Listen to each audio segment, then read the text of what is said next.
ত্রয়োদশ জাতীয় সংসদ নির্বাচনের পর সরকার গঠনের প্রস্তুতি জোরদার হচ্ছে। সংখ্যাগরিষ্ঠ আসন পেয়ে সরকার গঠনের পথে বাংলাদেশ জাতীয়তাবাদী দল বিএনপি। নতুন মন্ত্রিসভা গঠন নিয়েও দলের ভেতরে আলোচনা চলছে।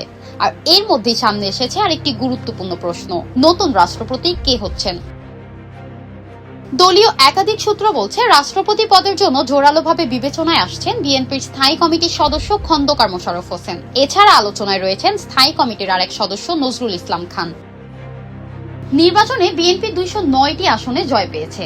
নবনির্বাচিত সংসদ সদস্যের শপথ এবং মন্ত্রিসভার শপথের পরপরই রাষ্ট্রপতি পদ নিয়ে সিদ্ধান্ত আসতে পারে বলে ধারণা করা হচ্ছে। বর্তমান রাষ্ট্রপতি মোহাম্মদ শাহাবুদ্দিন 2023 সালে আওয়ামী লীগের মনোনয়নে রাষ্ট্রপতি নির্বাচিত হন।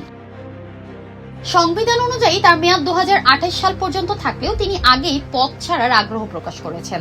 আন্তর্জাতিক সংবাদ সংস্থা রয়টার্সকে দেওয়া সাক্ষাৎকারে তিনি বলেন, নির্বাচন না হওয়া পর্যন্ত দায়িত্ব পালন করাই তার সাংবিধানিক কর্তব্য। তবে তিনি সরে যেতে চান।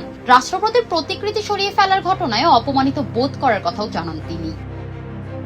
খন্দকার মোশাররফ হোসেন কুমিল্লা 1 আসন থেকে নির্বাচিত হয়েছেন। তিনি এর আগে একাধিকবার সংসদ সদস্য ছিলেন এবং জ্বালানি ও স্বাস্থ্য মন্ত্রণালয়ের দায়িত্ব পালন করেছেন। পেশাগত জীবনে তিনি ঢাকা বিশ্ববিদ্যালয়ের ভূতত্ত্ব বিভাগের অধ্যাপক ছিলেন।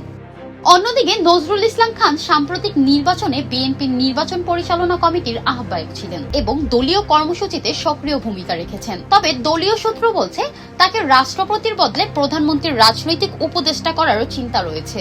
এর আগে একটি সমাবেশে বিএনপির নেতা জি.এম. সিরাজ বলেছিলেন, দল ক্ষমতায় এলে প্রধানমন্ত্রী হতে পারেন তারেক রহমান আর রাষ্ট্রপতি হতে পারেন খন্দকার মোশাররফ হোসেন। সব মিলিয়ে নতুন সরকার ও মন্ত্রিসভা ঘোষণার পরপরই রাষ্ট্রপতি পদে কে আসছেন সেটা পরিষ্কার হয়ে যাবে বলে মনে করছেন রাজনৈতিক বিশ্লেষকরা। Desk report, RTNN।